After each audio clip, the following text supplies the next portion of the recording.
Madeline Clark never imagined that stepping into Sky Air Flight 401's first-class cabin would feel like walking into a battleground. When senior flight attendant Rachel Monroe reached out and shoved her backward with enough force to send her carrying case toppling into the aisle, Madeline's heart thundered as if she'd been punched. At 35 years old and standing just under 6 feet tall, she'd weathered discrimination before, but never had someone laid a hand on her in front of dozens of high-paying customers. In that cramped space, her tailored navy blazer felt like armor, but it couldn't protect her dignity as Rachel sneered. "Ma'am, this section is for our executive elite members," her voice dripping with contempt. Madeline straightened, forcing her shoulders down from her ears so that her posture remained composed despite the sudden ache of humiliation. "I'm in seat 1A, she said softly, the boarding pass fluttering between her perfectly manicured fingers. She'd built Crest Innovations from a single draft and a mountain of sleepless nights into a company valued at nearly $2 billion. Yet in this moment, she was more vulnerable than she'd ever been on any trading floor or investor panel. She'd seen others catch the same glare, mostly men, mostly white, pass through without question. But the second Rachel saw her dark skin, the rules changed.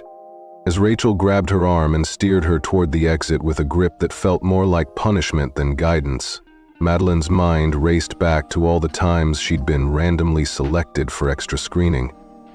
3 times in 5 flights, her executive elite status and pre-check privilege had been overridden by suspicion. Here at JFK's Terminal 4, the temperature in the Sky Air Elite Lounge hovered around 70 degrees Fahrenheit. But the chill of prejudice always ran colder. When Madeline politely asked for an 18-year-old Macallan Neat, an indulgence she earned through loyalty and countless transcontinental journeys, the lounge attendant had blinked and corrected herself in a stutter. The sting of that slight still lingered, but nothing compared to the humiliation of being physically removed from her own cabin. Her eyes swept the first-class seats as she was marched down the narrow aisle, passengers frozen in their own discomfort. A teenage girl in row 2 had already pulled out her smartphone. The red recording light blinked like a warning. Madeline found herself caught between fury and the ingrained habit of calm analysis. She weighed her options: react physically and risk looking unstable, or maintain her composure and let the world see the full measure of this injustice. She chose the latter, refusing to break the script of dignity she practiced every morning during her 20-minute meditation sessions overlooking Central Park. Once off the plane and standing in the glass-walled jetway, Madeline took a deep, steadying breath. The late April sun streamed through, painting the polished tile floors with patterns that reminded her of a chessboard. Every move mattered. She dialed a number stored in memory, her fingertips cool against the phone's metal frame.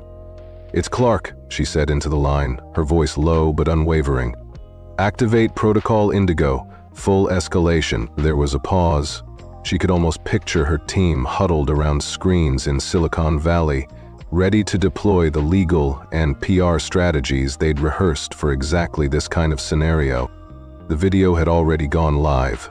Within minutes, the caption scrolled across millions of feeds. "This woman was shoved off first class for being black. Guess who she really is?" Hashtags like "flying while black" and "racism in the skies" raced across Twitter, Instagram, and every news app. Madeline knew that the spark of outrage was contagious, and the wildfire would reach Capitol Hill, where her allies in Congress had already expressed interest in holding airlines accountable. She didn't celebrate that potential, but she took solace in knowing that her experience could serve as a catalyst for change. That evening, as she settled into her penthouse bedroom at precisely 4:30 IUMing local time, the digital alarm blinked and hovered a fraction of a second before sounding. She always woke before it, an ingrained habit amassed from years of outpacing every deadline imaginable. Sliding out of her king-size bed and onto the plush rug at the foot, she padded barefoot to the floor-to-ceiling windows overlooking Manhattan's eclectic skyline. 20 minutes of mindful breathing later, she was ready. But tonight her mind raced not only through stock projections for the next pre-market session, but also through the unfolding storm of public opinion and regulatory scrutiny. As she paused at her desk, multiple monitors ablaze with real-time social media metrics and stock tickers, she allowed herself the briefest of smiles. Crest Innovations shares were up by nearly 4% in after-house trading, an uptick she knew was tied directly to her viral moment. Yet beneath that triumph lay something more profound. The affirmation that she could turn a moment of cruelty into an impetus for societal reckoning. She touched the framed graduation photo of her late mentor, Marion Taylor, whose unwavering belief in her had fueled every ambition. Marion's voice echoed in her memory, "Never let them decide your altitude." Tonight, Madeline Clark had taken that lesson and soared higher than ever. Flash cuts of her childhood in Atlanta, Georgia flickered through her mind like an old home movie. 10-year-old Madeline sat cross-legged on her bedroom floor, surrounded by a tangle of cassette tapes and hand-scrawled computer code. Her mother, a high school history teacher and weekend civil rights organizer, hovered in the doorway with both concern and pride. "What are you building now, sweetheart?" she'd asked, her accent soft but firm. "These calculators can send secret messages in class," Madeline had replied, eyes alight with mischief and ingenuity. She'd sold each modified device for $20 apiece, banking her first real profits before middle school even ended. Tonight, lying back down on satin sheets and letting the adrenaline ebb, Madeline Clark felt the weight of history shift. The same spirit of resistance that drove her mother's community protests now surged through her veins. Tomorrow's headlines would praise her courage, but she knew true victory would be measured in lasting reform. New airline protocols, mandatory bias training for all staff, an end to arbitrary, random screenings that targeted travelers of color. For now, she closed her eyes and let exhaustion claim her. In the stillness before dawn, she dreamed of a sky where dignity wasn't a privilege, but a guaranteed right for everyone.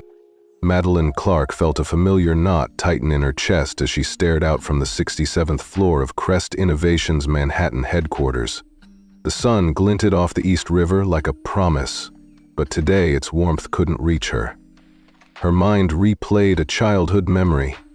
10-year-old Madeline hunched over a stack of pink calculators on a worn oak floor, dreaming of changing the world. Now she had the power to do it, but the power felt cold in her hands, like holding lightning without the thunder. Imani Thompson, her chief of staff, slipped a sleek black tablet onto the conference table. Her eyes were grave. The video of Madeline being shoved off Sky Air Flight 401 had surpassed 3.2 million views and was still climbing. Their social media channels were lighting up, and Crest's shares had ticked upward by 4.5% in after-house trading. "They issued a statement," Imani said softly, "They're calling it a documentation mix-up and claiming you were belligerent." Madeline turned from the window, her tailored navy blazer smoothing over the tension in her shoulders. "Belligerent," she repeated, tasting the word. "Imani, retrieve every email this week from Sky Air's PR team. I want to see the exact phrasing they chose." She closed her eyes for a moment, remembering her mother's final lesson.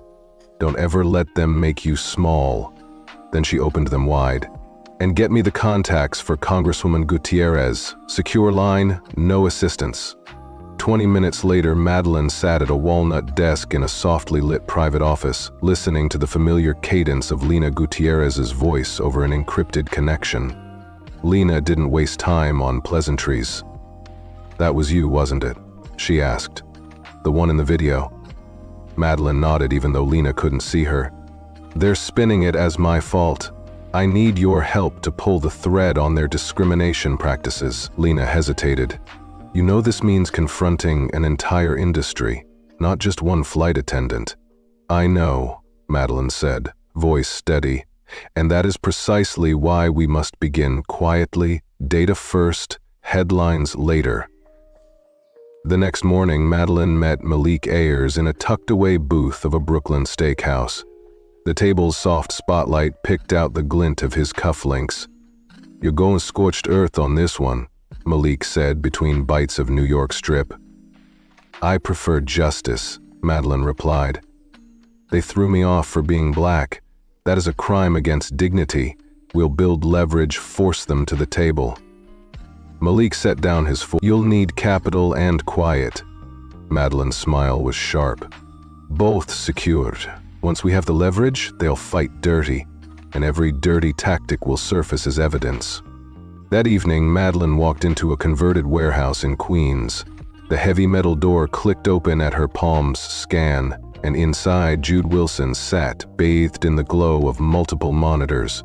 His wild red hair looked like he'd just rolled out of bed, but his eyes were razor sharp. "Madeline Clark graces my humble abode," he quipped without turning. She set her briefcase on the table. "I need secure channels for whistleblowers, training manuals, internal emails, incident reports, anything that proves a pattern." Jude frowned. "I'm not hacking them." "I'm not asking you to break in," she said, "but you will protect the identities of those brave enough to speak." Jude cracked his knuckles. "For you, always." Back at Crest's secure conference room, Madeline reviewed the rejection letter from 2 years ago. Crest had pitched an AI-pumpered fuel management system that would cut Sky Air's carbon emissions by 32% and save millions in jet fuel. Their letter said the technology was untested and culturally incompatible. Yet 6 months later, Sky Air rolled out a nearly identical system from another vendor at higher cost and lower safety standards. Madeline traced her finger over the phrase cultural fit and felt a surge of righteous anger. They did not reject our technology, they rejected me. That night she summoned her core team: Imani Thompson, Ronell Washington, the general counsel, and Victor Chen, the CTO. The lights dimmed automatically as she stepped forward. "I'm initiating Project Phoenix," she announced. "Over the next 30 days, we will expose Sky Air's systemic discrimination, pressure regulators, mobilize public opinion, and use our financial leverage to rewrite industry norms. This is not about revenge. It is about restoring dignity for every person who's been shoved aside." Imani's voice cracked with commitment. "We're with you, all the way." Madeline sent the first anonymous tip at dawn. An aviation watchdog blog published the video alongside compiled data showing a 37% spike in first-class removals of black professionals over the last 12 months. By sunset, flying while black was trending worldwide. That night, Madeline stood on her penthouse balcony, city lights reflecting in her eyes. She whispered to the empty sky, "I won't let them decide my altitude." News crews swarmed Sky Air's headquarters the next morning. Inside the crisis room, CEO Gerald Langston scrolled through printouts of tweets and news clippings. His jaw was tight, his salt and pepper hair uncharacteristically disheveled.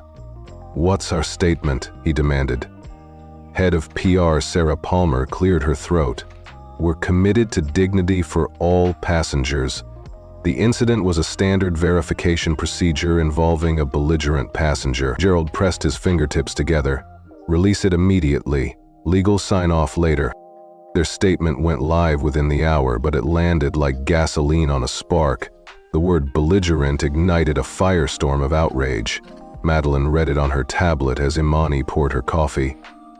"They actually called me belligerent," Madeline muttered, voice tight. "They have no idea who they're dealing with." Her phone chimed with a message from Jude. "Internet detectives incoming in 3, 2, 1.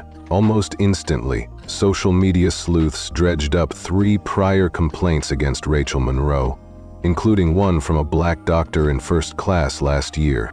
Rachel Monroe sat in her suburban living room, blinds drawn, scrolling through the flood of angry comments on her social media. Her uniform hanger fresh in the closet, she realized her life had spun out of control. Every post called her a racist, every accusation eroded her silence. A quiet tear slipped down her cheek as she stared at the screen. In that moment, Madeline felt a spike of pity. Pity for a woman trapped by her own prejudice. Pity for all who bought the lie that bigotry was acceptable. But there would be no mercy in this fight. Not yet. Madeline gathered her morning briefing. New insider contacts, regulatory drafts, media pitches, and leaned back in her chair. The first domino had fallen. The battle was only beginning, and she intended to win it for everyone who had ever been pushed aside because of how they looked. In her heart, she carried her mother's final words and her childhood dream of calculators that could speak truth. Now, as dawn broke over the city that never slept, Madeline Clark was ready to shatter the altitude ceiling once and for all. Madeline Clark's phone vibrated against the kitchen counter, but she barely noticed until the third ring. Meanwhile, back in Newark, flight attendant Rachel Monroe pressed her trembling fingers against the employee assistance line. Human Resources answered with clinical politeness. "This is Kevin." Her voice cracked as she whispered. "It's Rachel Monroe. The internet is calling my house. I need help." Kevin's tone grew steelier. "The union rep will contact you. Until then, do not speak to media, colleagues, or on social media. Understood?" Rachel swallowed past the lump in her throat. She tried to protest, to explain that she was following procedure, but Kevin cut her off. "Do not speak. We're handling it." Alone on her couch, Rachel stared at the ceiling as panic choked her. Later that afternoon, Imani Thompson stepped into a quiet cafe near Central Park under the pretense of a networking coffee. Across from her sat James Keller, a smooth Sky Air executive dressed in a tailored suit that cost more than some people earn in a year. He slipped a business card across the table and smiled, as if he were granting her a favor rather than proposing a bribe. "Imani, I know how loyal you are to Madeline," he said quietly. "Transcontinental Airlines wants you as chief of operations. $950,000 base, plus stock options." Imani raised an eyebrow. "And why are you making this generous offer?" James leaned forward. "Your influence. One whisper from you could convince Madeline this fight is too messy." Imani's eyes narrowed. She flipped out her phone and hit record. "My loyalty is not for sale," she said evenly, slipping her phone back into her purse.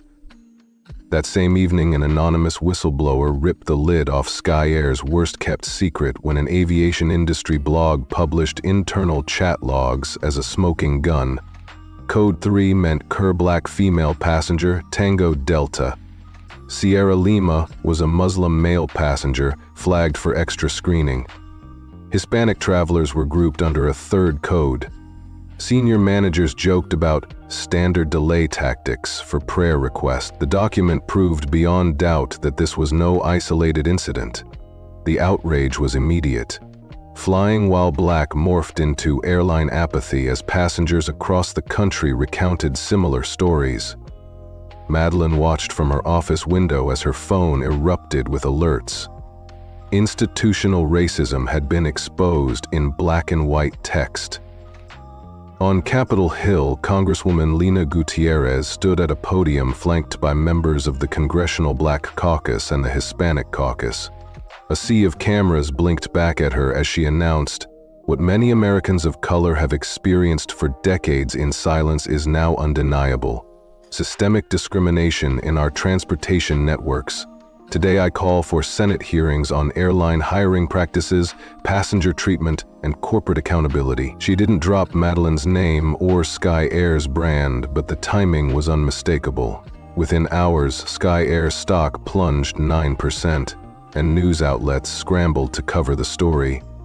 Meanwhile, in shadowy trading rooms, small but precise stock purchases tied to Malik Ayers and Madeline Clark were quietly driving a different kind of pressure. Across town, Rachel Monroe sat at her dinner table, her 10-year-old daughter Emma pushing spaghetti around a polka-dotted plate. Emma looked up with big, uncertain eyes. "Mom, Kayla at school showed me something on her phone," she said softly. "She said you're mean to black women. Is that true?" Rachel's breath caught in her throat.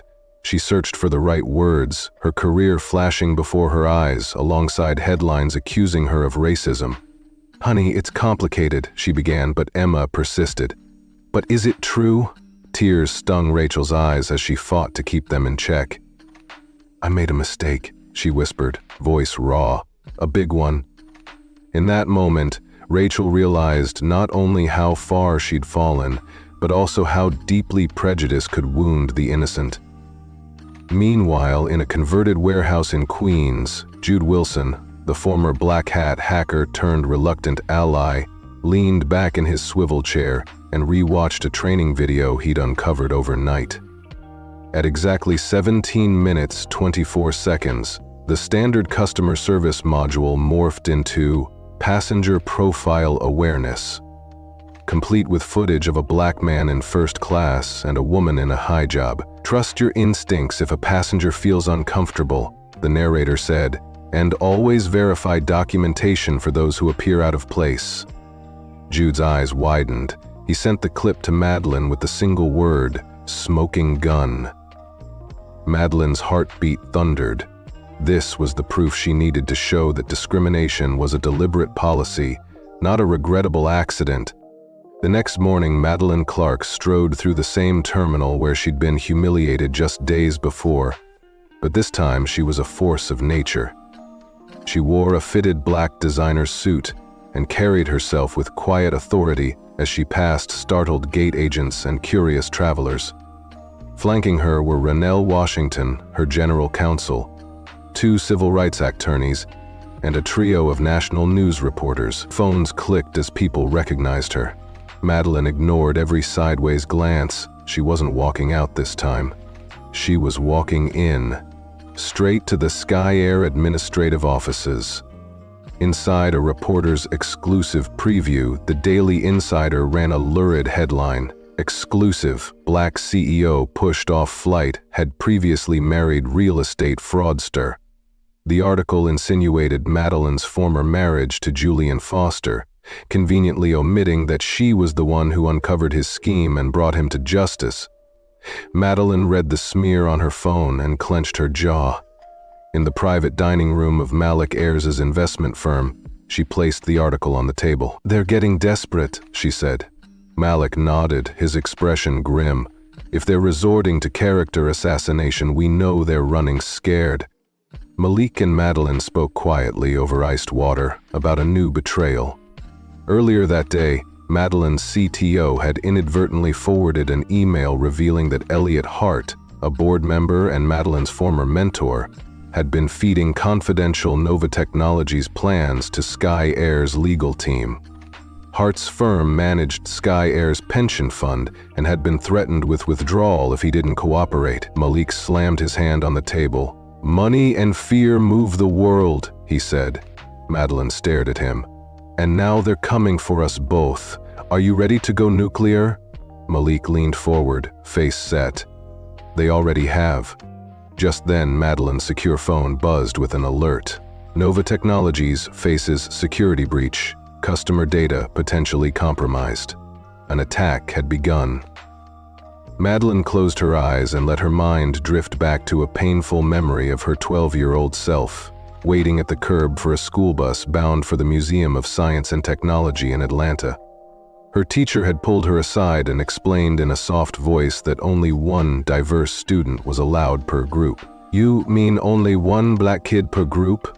she'd asked, hurt and confusion clouding her excitement. The teacher had looked away. "It's not my rule. I'm sorry." Madeline shook her head at the memory, then opened her eyes with renewed resolve. The breach, the betrayals, the smears, all of it was part of a bigger battle.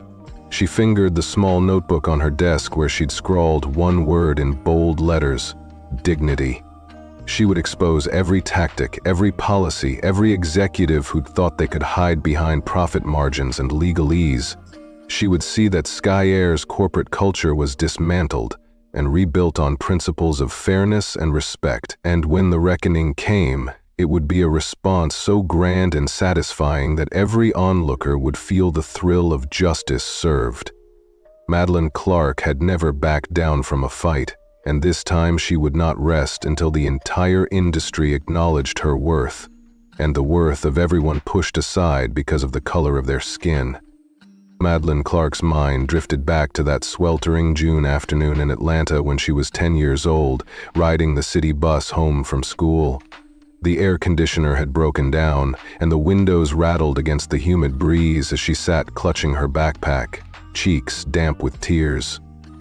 At the bus stop, her teacher had pulled her aside and explained that the museum tour had a policy allowing only one black child per group. Madeline remembered the ache when she realized she was the one being left behind. That evening, her mother, Maya Vaughn, had cupped her face in her hands and promised, "One day you will build your own bus, your own museum, and you will make the rules."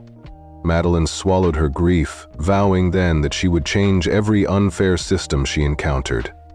Now, standing in the skyscraper boardroom, she felt that childhood memory strengthen her resolve. The world she had conquered still bore the scars of its old rules, but she was about to rewrite them forever. Across town, Rachel Monroe sat stiffly in a sterile conference room with her union representative and a Sky Air lawyer named Frank Taylor.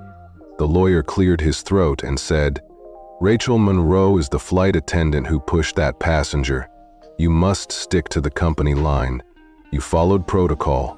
The passenger became belligerent. Rachel's stomach twisted as Frank leaned forward and added, "If you deviate from Sky Air's position, we cannot protect you." This has morphed into a class action threat.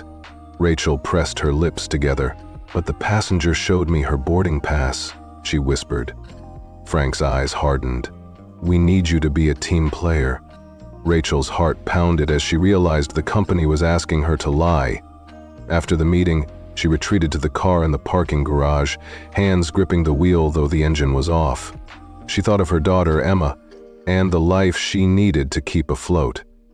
Then she thought of Madeline's calm dignity in that viral video and knew the cost of silence. Complicity in cruelty. That evening, Rachel pulled out her phone and scrolled through Imani Thompson's contact information, which had been provided during Sky Air's preliminary inquiry. Her fingers trembled as she typed, "This is Rachel Monroe. I need to talk, off the record." She hesitated before hitting send, aware that reaching out could risk everything. Meanwhile, in a converted warehouse in Queens, Jude Wilson plunged deeper into data provided by Sky Air whistleblowers. His wild red hair was illuminated by the glow of multiple monitors displaying flight path logs. Jude's eyes widened as he cross-referenced fuel dumping coordinates with census maps. 87% of the incidents occurred directly over predominantly Black and Hispanic neighborhoods, often hours before approved disposal zones. They were not just pushing people off planes. They were dumping toxic waste on communities of color. Jude snapped his laptop shut and dialed Madeline's secure line. "They're intentionally choosing routes to avoid white suburbs," he said. "I have satellite images. It's systematic." Madeline's jaw clenched. "Add it to Project Phoenix. Gather every email address involved," she ordered. At Nova Technologies' Cybersecurity Command Center, Victor Chen and Rennell Washington pored over network logs. The CTO's face was grim. "Our environmental AI cluster is under attack," Victor said, voice low. "Someone is corrupting our baseline data, our entire monitoring system." Madeline entered, arms folded. "Origin?" Victor pointed to an IP range belonging to TechSphere Solutions, Sky Air's primary tech contractor. Rennell nodded.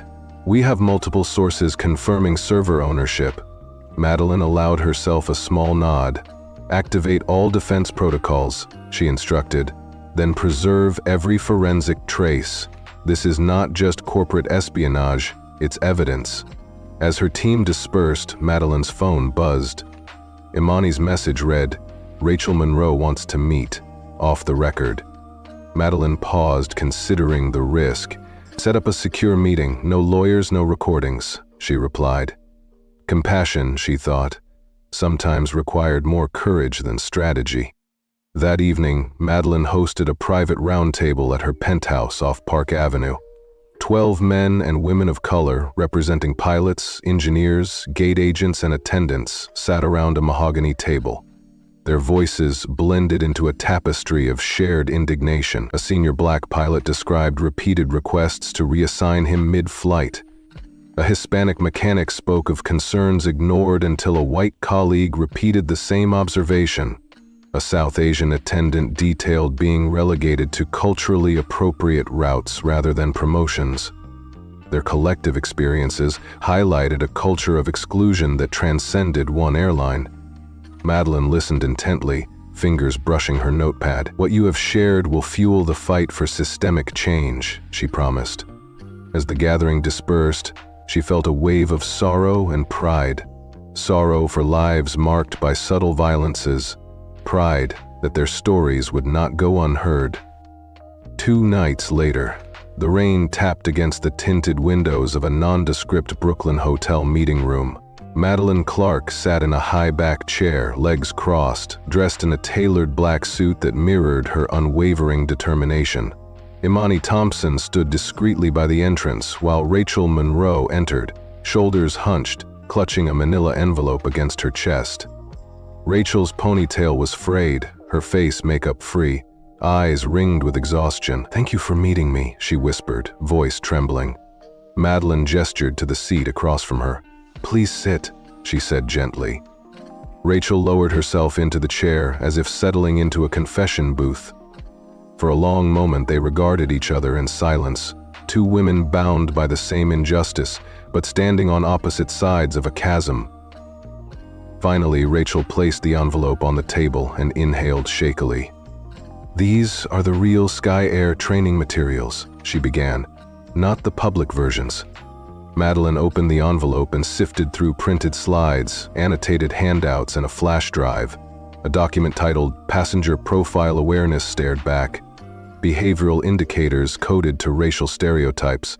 Instructions to verify documentation for passengers who appear out of place, and video stills of black and hijab-wearing passengers flagged for extra scrutiny.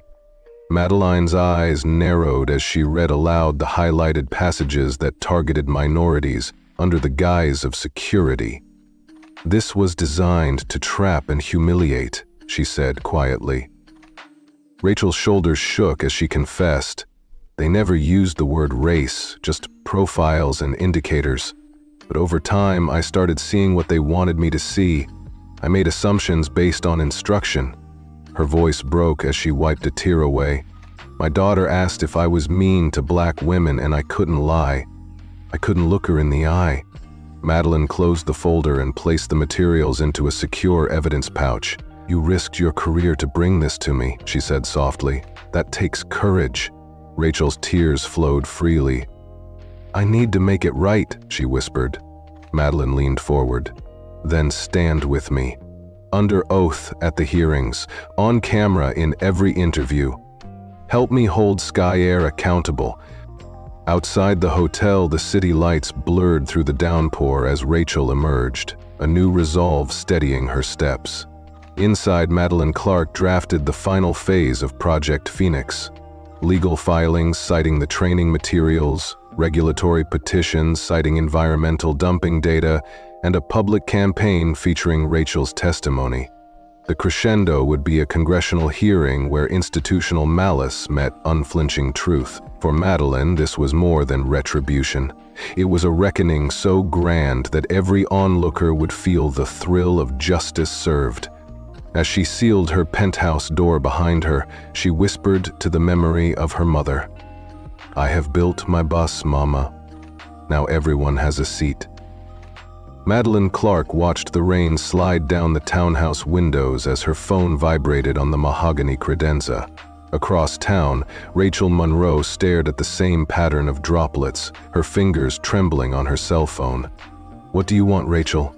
Madeline's voice was calm, measured, but carried the weight of every insult she'd endured.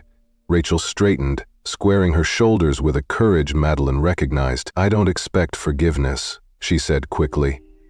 "I don't deserve that, and I'm not looking for immunity or a deal." Madeline folded her arms, studying the flight attendant she'd once seen only as an obstacle. Rachel's eyes glistened with remorse. "Then what?" Madeline asked softly. Rachel met her gaze. "I want my daughter to know that when you realize you were wrong, really wrong, you do something about it, no matter the cost." Madeline's heart ached at the sincerity in Rachel's voice. She could already hear the carrier's lawyers twisting her words into admissions. and she knew the company would move to crush Rachel. "They'll try to destroy you," Madeline warned. Rachel nodded, fear and determination warring across her face. "They don't control the narrative anymore," Madeline said after a long pause. "You do." A week later, Rachel Monroe sat in the red glow of Diane Foster's primetime set, hands folded in her lap. The anchor's voice filled living rooms across America. Tonight, an exclusive, the flight attendant at the center of the Sky Air scandal breaks her silence. Rachel Monroe, why now? Rachel inhaled and exhaled, then spoke with steadiness honed by weeks of anguish. "Because I was wrong, and the company that trained me is worse. We were told to treat certain passengers differently, not explicitly because of race, but with coded profiles that targeted people of color." For 20 tense minutes, Rachel detailed the shadow training, read aloud snippets of internal emails, and described how she'd been led to believe profiling was standard safety practice. Meanwhile, in Gerald Langston's wood-paneled office, the Sky Air CEO watched Rachel's interview with a clenched jaw. His silver hair gleamed beneath the soft lights. When the segment ended, he reached for the secure line and barked, "Release the apology statement. Diversity, internal review, the usual. And Brian, I need specificity. Name names." His head of legal cleared his throat. "Sir, this isn't just a PR issue anymore. We may face criminal liability." Langston's eyes narrowed. "Do it, and get Senator Spence on the phone. We need political cover." That evening, Madeline gathered her core team around the conference table at Crest Innovations. Imani Thompson clicked off the television as Rachel's voice faded from the news feed. "She was remarkable," Ronell Washington said, voice hushed. "Authentic, direct, no sign of coaching." Madeline nodded. "This shifts the story from an isolated incident to a systemic pattern," she said. As they planned next steps, Madeline's phone rang. The caller ID showed a local number she didn't recognize. "Madeline Clark?" a gravelly voice asked. "Captain Roberta Kane here, 27 years flying with Sky Air, Vietnam vet, medevac pilot. I've seen what happens to folks who challenge the system. I have flight safety data that's been falsified and maintenance reports that endanger passengers." Madeline exchanged a glance with Victor Chen, her CTO. "Can you verify these claims?" she asked. "I can give you access to the entire internal system," Captain Kane replied. "I'm calling because it's time someone cleaned house." 3 days later, Crest's headquarters hummed with anticipation as Madeline went live with a streamed panel featuring Rachel Monroe, Captain Kane, union leaders, and civil rights scholars. Over 10 million viewers tuned in as she unveiled her vision. "We're calling it New Altitudes," she announced, voice ringing with conviction, "not just because we aim higher, but because we're changing the altitude of an entire industry. Here, your journey isn't judged by your name or your heritage. Safety isn't sacrificed for profit, and employees stand on integrity, not prejudice." Social media exploded with "Talk New Altitude," while Sky Air's stock plummeted 24% from its pre-scandal value. Back in Queens, Jude Wilson's screens flickered with lines of code as he navigated Sky Air's internal network, courtesy of Captain Kane. "Holy hell," he muttered. "They have an AI they call Vulture that flags names that sound ethnic, and automatically downgrades seats without human review." He dialed Madeline. "They've been lying under oath about this system for years. That's perjury." Madeline's voice was low but fierce. "That's our leverage." At a private club in Midtown, Gerald Langston sat with Senator Donald Spence over scotch, plotting a delay of the upcoming FAA review. $2 million in campaign support can ease the timing," Langston said earnestly. Unbeknownst to them, Melissa Carter, a congressional aide working part-time as a server, recorded every word. The next morning, a major financial news site published a bombshell expose linking Madeline's wealth to offshore accounts tied to her ex-husband's fraud. The story alleged her rapid rise was built on laundered money. Within hours, Madeline released a trove of documents, 10 years of tax returns, audited financial statements, records of philanthropic grants to women and minority technologists. By afternoon, the article was retracted with a public apology. Madeline's clarity and transparency humanized her, galvanizing support for New Altitude. That evening, she convened Malik Ayers and her inner circle. "It's time for our boldest move," she announced. "We're acquiring Sky Air's logistics technology division, their crown jewel." Malik raised an eyebrow. "They'll never sell willingly," he said. Madeline smiled. "With their stock in free fall and Congress breathing down their neck, they won't have a choice.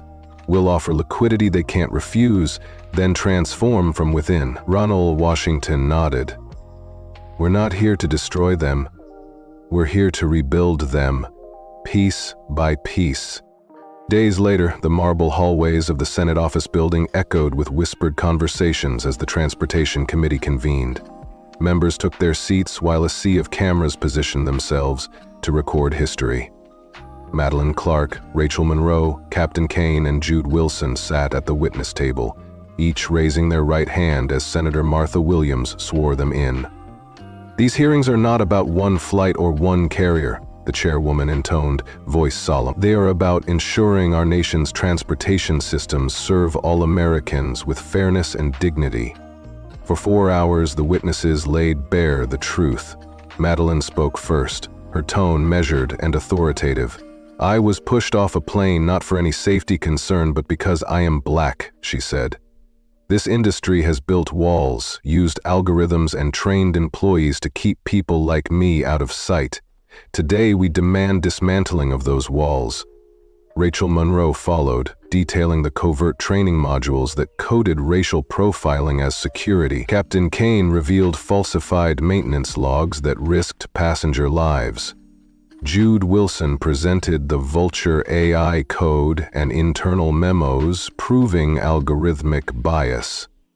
The gallery sat in stunned silence as each testimony unfolded, a tapestry of cruelty wrought by an industry that valued profit over people. Madeline felt a surge of compassion for Rachel, whose tears during her account echoed the sorrow of countless employees coerced into cruelty.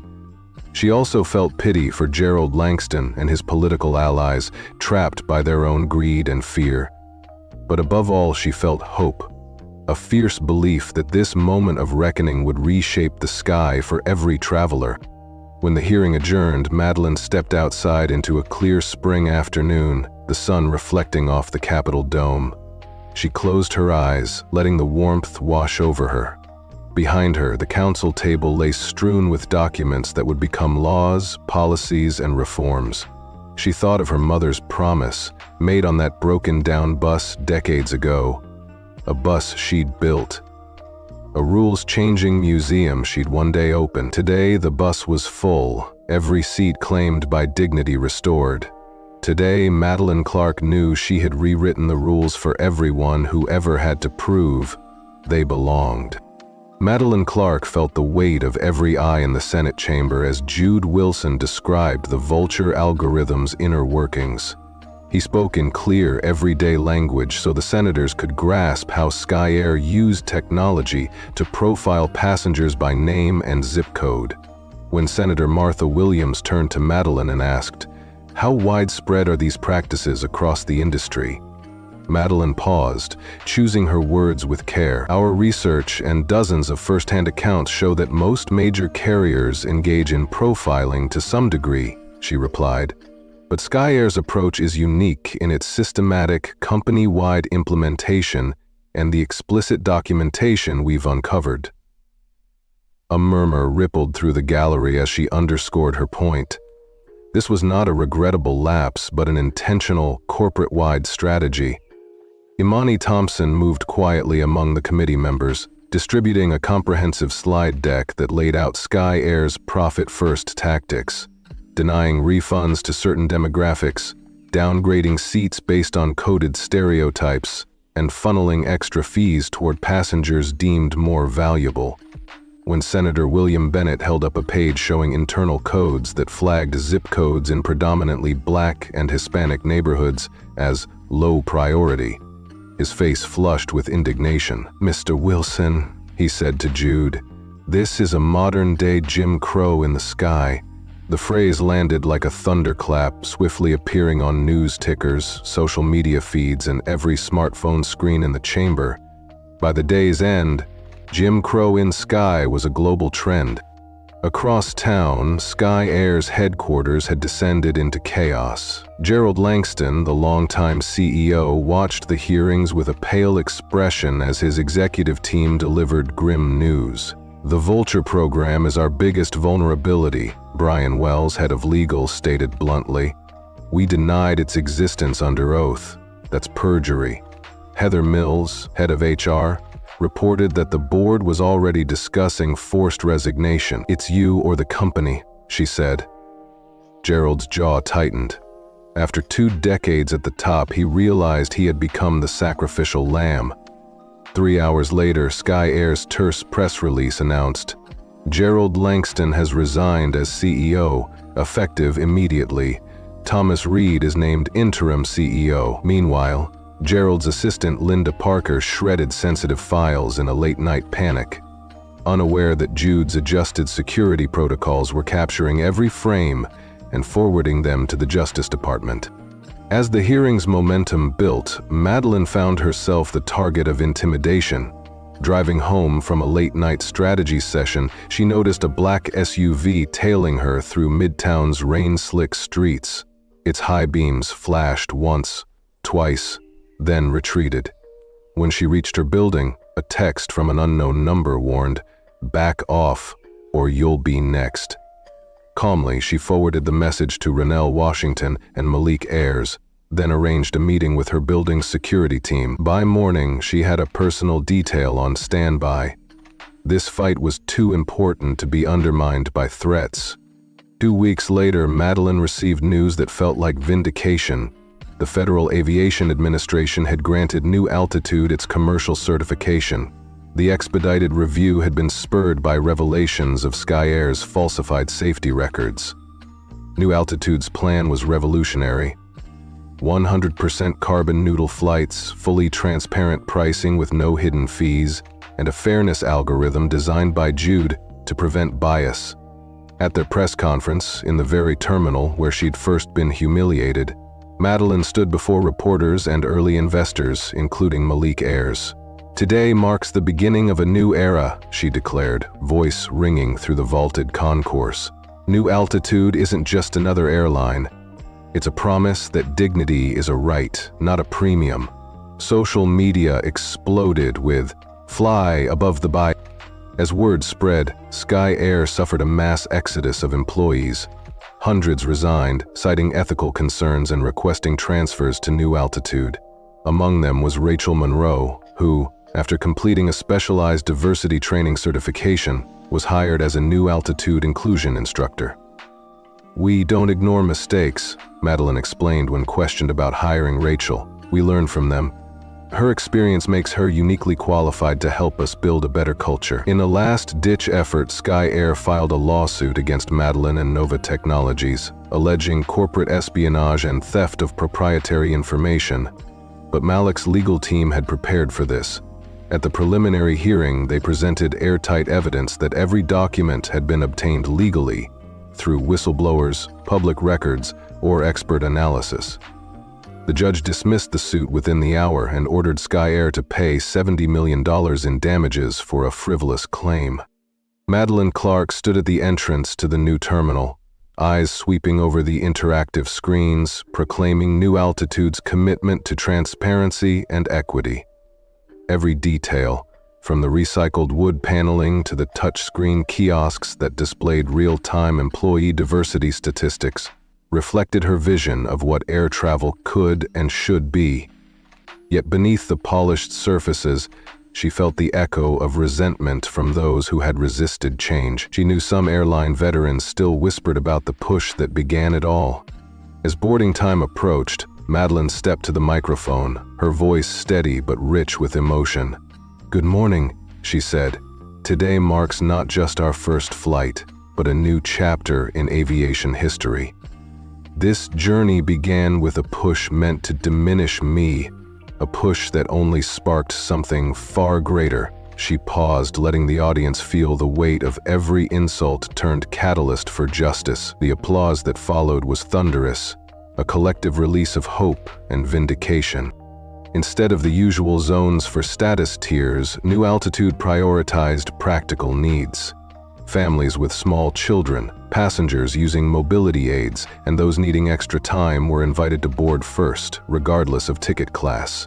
The change raised a few skeptical eyebrows. An older businessman shifted uncomfortably as his boarding pass read Zone E, while a mother with twins walked past him. Madeline watched quietly, knowing that equity sometimes requires discomfort from those accustomed to privilege. She stood at the gate, personally greeting each passenger. A diverse stream of executives, families, seniors, and students passed before her, many stopping to shake her hand or share brief stories of past discrimination. An elderly black couple nodded in gratitude, recalling a flight where they'd been ignored for drink service. A young Latina student clutched her boarding pass like a ticket to freedom. Some guests wiped tears from their eyes, overwhelmed by genuine warmth, replacing the usual indifference. Then a little girl, no more than 7, approached Madeline shyly, clutching her mother's hand. The girl's dark curls bounced as she whispered, "Are you really the lady who owns the whole airplane?" Madeline knelt to meet her eye level. "I am," she said softly. "I'm Madeline." The girl's name was Zoe, and she beamed. "Mommy showed me your picture in a magazine. She said you're changing things." Madeline smiled, heart swelling. "But do you know what's even more important than changing things?" Madeline asked.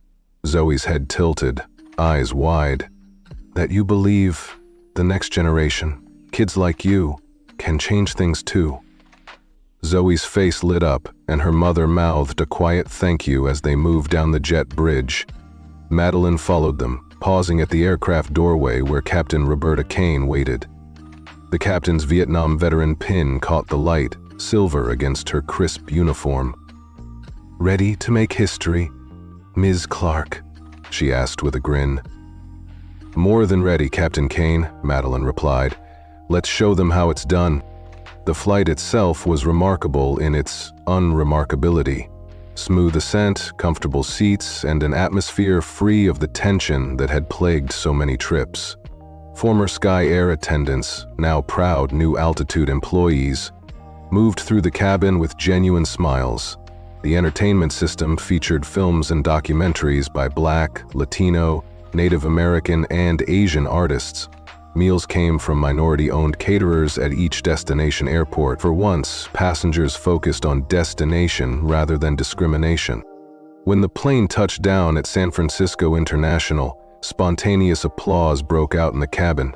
Business travelers in suits high-fived flight attendants. A father lifted his sleeping toddler to round of cheers. An elderly Asian couple hugged each other, marveling at the respect they'd experienced.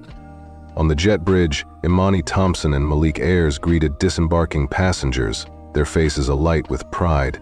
That evening in her hotel suite, Madeline reclined on the bed and scrolled through glowing headlines. New Altitude sets new standard, airline built on justice takes flight, dignity over status. Then an email subject caught her eye, letter from Zoe Baker, age 7. She opened the scanned rainbow-colored note. "Dear Ms. Clark, thank you for letting me and Mommy fly on your airplane. Mommy helped me write this. I want to fly high like you someday.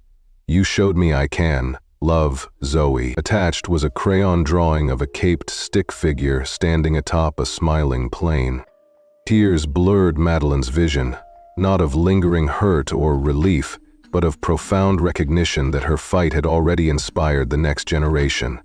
She hugged the tablet to her chest, then wiped her eyes and composed a heartfelt reply to Zoe and her mother, promising to champion young dreamers like her forever. 2 weeks later, New Altitude held its first comprehensive training session at the Atlanta headquarters. 20,000 applications had poured in for just 500 open positions, a testament to how deeply people yearned for an airline that put ethics above profit. In a bright training studio, Rachel Monroe stood before a circle of fresh flight attendants. Teal blazers crisp on each speaker, Afterwards, a young black trainee raised her hand. "I wasn't sure how I'd feel learning from you," she admitted. "But hearing you own your mistakes, no excuses, made me want to be part of New Altitude." Rachel met her gaze. "Your trust will be earned through action, not words," she said. The trainee, Jasmine Taylor, smiled, hopeful. Across town, in a repurposed warehouse, Jude Wilson hosted an open house for New Altitude's Ethics and Technology Division. "Welcome to the Anti-Vulture Unit," he joked, referencing Sky Air's old algorithm. Before him stood a diverse team of programmers, data scientists, and ethicists. "Our job is to ensure technology amplifies dignity, not undermines it," Jude explained, gesturing to screens showing code under rigorous bias testing protocols. A young engineer asked whether true algorithmic fairness was possible. Jude grinned. "Not perfection," he acknowledged, "but vigilance, transparency, constant ethical refinement." From the doorway, Madeline gave him a thumbs up before slipping away. Later, Jude gazed at his framed pardon, his record expunged through Madeline's advocacy. "That's what justice looks like," he told his assistant. In Washington, D.C., Congresswoman Lena Gutierrez announced the Transportation Equity Act on the Capitol steps, flanked by civil rights leaders. She credited Madeline's courage for spotlighting discrimination across all public transit. The legislation mandated transparent algorithms, bias-aware training, and corporate accountability for every transit system in the nation. Madeline watched from her office, heart swelling. The ripple effects of her single act now spanned buses, subways, and ferries nationwide. Later, she unveiled the Altitude Access Program, free flights and career mentorship for underserved youth of color. "Every ticket sold contributes to this initiative," she explained. When asked if it was reparations, Madeline said yes. Access was denied for too long. Systemic remedy is required. As fall settled in, the old Sky Air Terminal at JFK was reborn as the Flight Equity Learning Center, a state-of-the-art campus for aviation professionals of color. Classrooms overlooked runways where New Altitude jets took off. Community groups toured the halls, dreaming of the careers once barred to them. In that repurposed space, the injustice of yesterday became the opportunity of tomorrow. Madeline Clark returned to her office window overlooking the transformed terminal. Imani joined her and asked, "Are you ready?" Madeline's gaze held a spark of promise. "For the launch? Absolutely," she said. "For what comes next, more than ever. This was never just about one airline, it's about giving wings to everyone who was told they couldn't fly." Below, a New Altitude jet taxied into position, poised to carry hope skyward.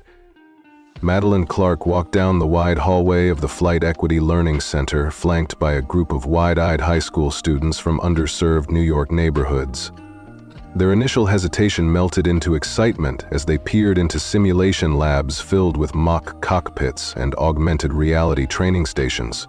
"Before today, I never even considered working in aviation," admitted Marcus Johnson, a tall 17-year-old whose hands trembled as he traced the control yoke. Madeline knelt beside him. "That's exactly why this center exists," she said softly. "Sometimes you need to see yourself in the cockpit before you believe you belong there." A burst of applause followed when Marcus suddenly gripped the yoke and smiled, the moment a small rebellion against the world that once told him he was out of place. Outside, a small group of protesters, vestiges of Sky Air's old guard, held signs reading, "Leave tradition intact," and "New Altitude is not real flying." Their voices crackled through a single loudspeaker as they tried to drown out the students' laughter. Madeline paused, heart tightening at the reminder that change always breathes resistance. But when she stepped back into the center and greeted the students with warmth, the protesters' chants faded into distant noise. Compassion welled in her chest for those who clung to prejudice so tightly they could not see the future she was building. That evening, under soft amber lights in a repurposed hangar near Atlanta, Madeline announced a surprise promotion at New Altitude's quarterly celebration. "Imani Thompson is now Chief Operating Officer," she told the assembled staff. Her brilliance and unwavering moral compass have been instrumental in building New Altitude. This recognition is overdue. The crowd rose on unison, cheering so loudly that the old steel rafters shivered. Imani, speechless for a moment, embraced Madeline before addressing her colleagues. "When I joined Madeline at Nova years ago, I thought I was working for a visionary," she said. "But I didn't know I was joining a movement that would transform an entire industry." Madeline felt a surge of pride and relief, knowing that the work was not hers alone, but carried forward by those who shared her conviction. On the anniversary of her mother Maya's passing, Madeline retreated to a quiet cemetery in Atlanta. Amber leaves crunched beneath her feet as she knelt by a simple headstone etched with the words, "Teacher, Advocate, Mother." From her purse, she withdrew her boarding pass from New Altitude Flight 401, the inaugural journey, and placed it gently atop the stone. "You were right, Mama," she whispered into the chill afternoon air, tears tracing gentle paths down her cheeks. "I built my own wings, and now they carry so many others." She lingered until the sun dipped low, sharing silent gratitude with the woman who first taught her about dignity and determination.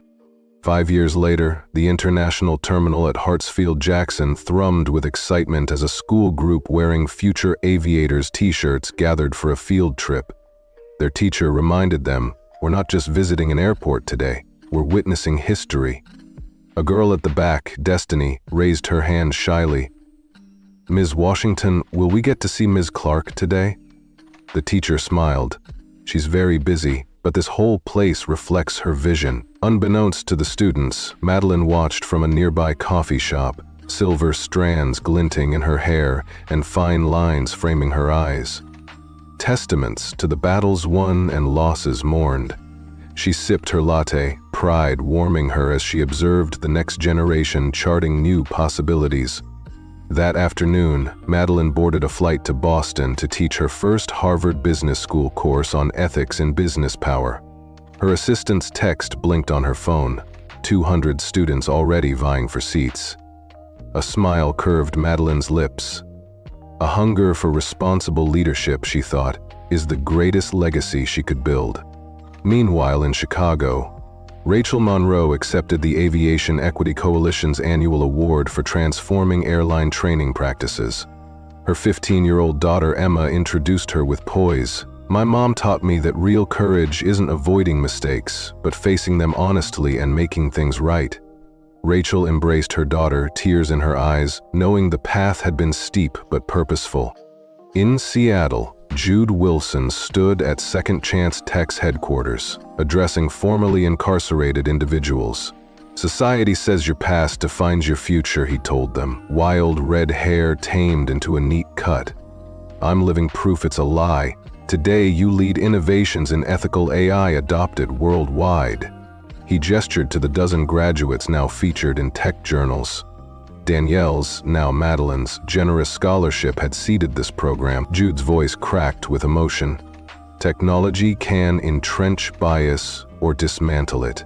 Who builds the systems matters."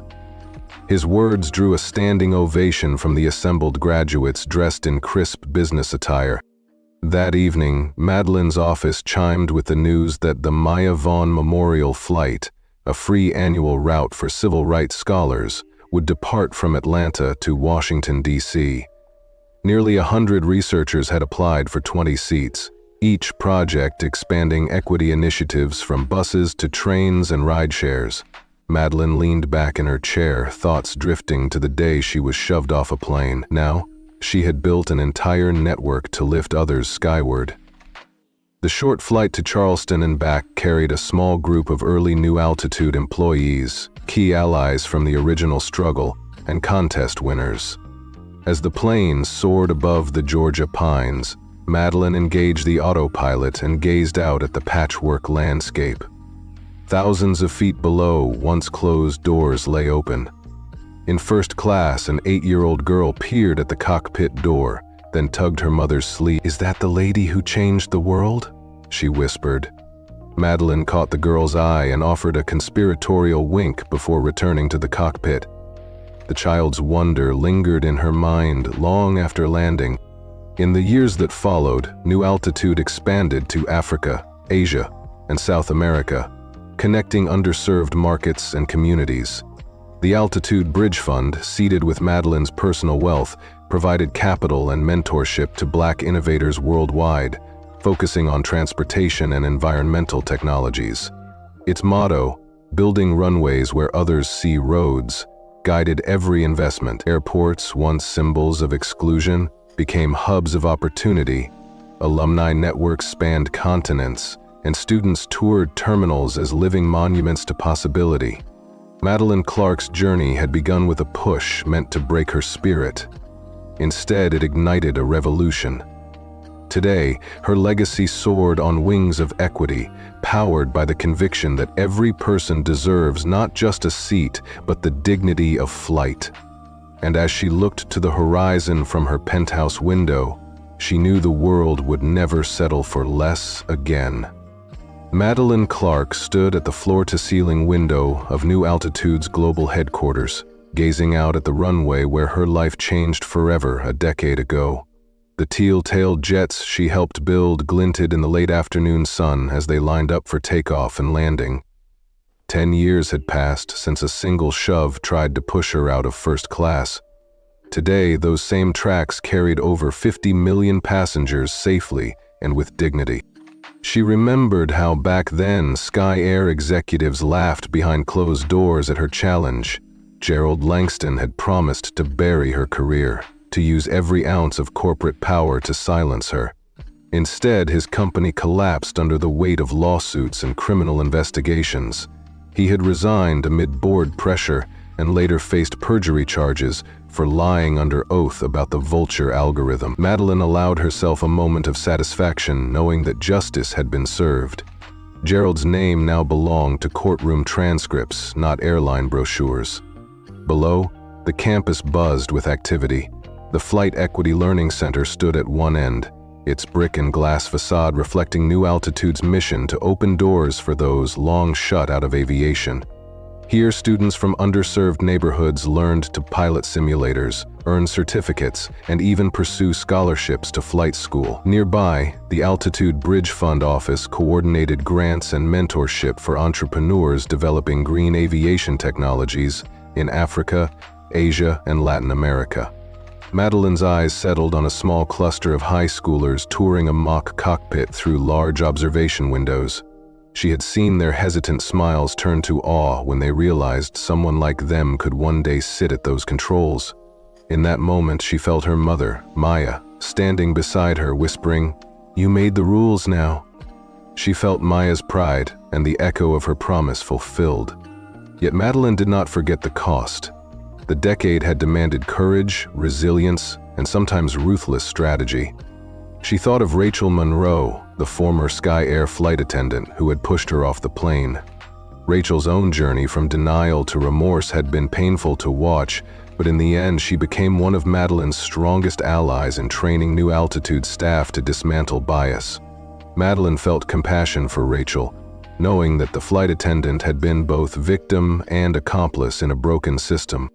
Across town, Rachel now led unconscious bias workshops at New Altitude's corporate training center. She traveled to partner airlines, sharing her story so that no one else would follow her mistaken orders. The industry had once admonished her to keep silent, but now she spoke to packed auditoriums about empathy and accountability. Her hands still trembled when she recounted that day, but her voice rang with purpose. Many in the audience wiped tears from their eyes. In the boardroom, Imani Thompson, now Chief Operating Officer, gathered department heads to review New Altitude's latest sustainability report.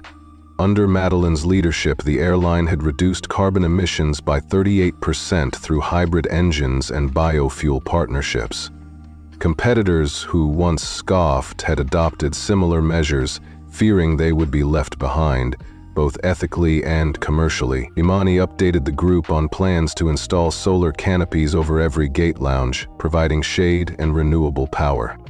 Madeline turned from the window and addressed the executives. "We have transformed an industry built on exclusion into one defined by inclusion," she said. Her voice was soft, but carried authority. Now we must lead the world in sustainable travel without compromise. The room nodded in unison, unified by the conviction that profit and planet could rise together. Later, as the anniversary gala began under a tent of fairy lights and live jazz, Madeline paused to let the moment sink in. The guest list read like a who's who of aviation innovators, civil rights leaders, and young graduates whose lives had been changed by scholarship programs. Among them was Zoe Baker, now 27 and a captain in New Altitude's pilot corps, standing beside her proud mother. Zoe waved and Madeline raised a champagne flute in return.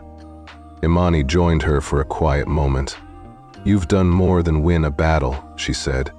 "You've rewritten the rules for everyone who ever boarded a plane feeling small."